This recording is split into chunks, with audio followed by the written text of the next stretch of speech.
Schedule caste के लिए, एससीज STs के लिए और ओबीसीज के लिए जो महिलाएं हैं, महिलाओं के साथ अगर आप इस बात का मुद्दा रखते हो कि आरक्षण हमें इसलिए दिया गया है या मिला है क्योंकि इनके साथ बहुत ज्यादा सदियों से, इतिहास के समय से जाति होती आई है, इनको बहुत परेशान किया गया है, प्रताड़ित किया गया है। मगर मुझे ऐसा लगता है कि औरतों को तो जब से उनका एग्जिस्टेंस है तब से प्रताड़ित किया गया है। तो जब कॉन्स्टिट्यूशन, संविधान भी हमें ये बोलता है कि आर्टिकल 15 क्लॉज 3 के हिसाब से special provision is given to SC STs and women, तो हम औरतों के लिए ये अनलिमिटेड अटेम्प्ट्स क्यों नहीं है? हमारे लिए limited attempts, age restrictions, even हमको कंपटीशन भी किस किस के साथ करना है? हमारा कंपटीशन आप जैसे युवाओं के साथ तो है ही, उन अभ्यर्थियों के साथ भी है जो ऑलरेडी सेलेक्टेड हैं और वो रीअपियर कर रहे हैं, उन अभ्यर्थियों के साथ भी है जो 40-40 साल तक की तैयारी कर रहे हैं। हमारे दिमाग में जो एक 25 साल की लड़की है और एक 40 साल का जो आदमी है, दोनों के दिमाग में डिफरेंस तो है ही।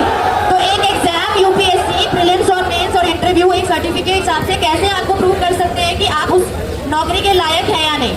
और तो और आपको भी पता है भारत में कितनी फेक सर्टिफिकेट्स भी बनाई जाती हैं।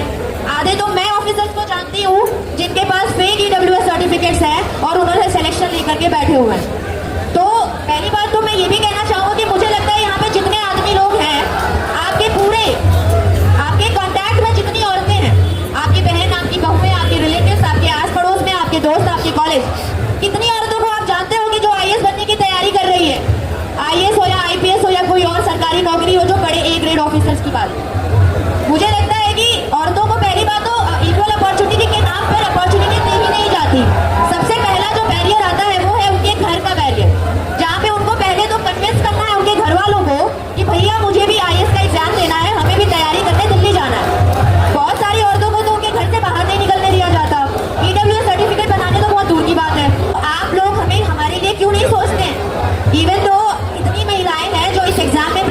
अपियर करती हैं और उनका आखिरी अटेम्प्ट होने की वजह से या किसी कारण की वजह से, शादी के लिए भी अगर सरकार ने 32 साल बोल रखा है, जनरल के लिए 32 साल, तो मुझे नहीं लगता है कि किसी का परिवार उसको बोलता होगा कि 32 साल तक तुम तैयारी करो और उसके बाद तुम शादी करना। लेकिन वही अगर एक आदमी या एक लड़का है तो जब तक उसका करियर सेटल नहीं हो जाता, अगर वो 35 साल तक भी सरकारी नौकरी की तैयारी करना चाहता है तो वो कर सकता है।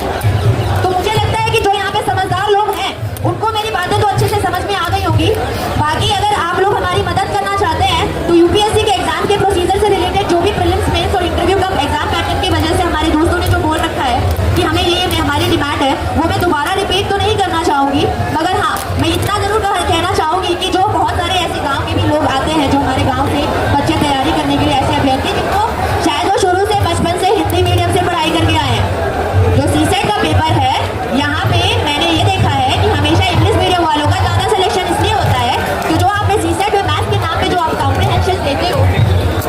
आरसी जो देते हो, उस कॉम्प्रिहेंशन को पढ़ के मुझे लगता है कि यूपीएससी का पेपर बनाने वाला भी उस कॉम्प्रिहेंशन का मीनिंग ढंग से नहीं बता पाएगा। और इवन तो वो जब इसको ट्रांसलेट करके जो बोलते हैं कि हिंदी और इंग्लिश में दोनों में पेपर होता है, अगर आपको इतनी प्रॉब्लम है तो आप हिंदी में पढ़ लो, तो हिंदी के जो अनुवाद या ट्रांसलेशंस भी हैं वो भी पढ़ के आपको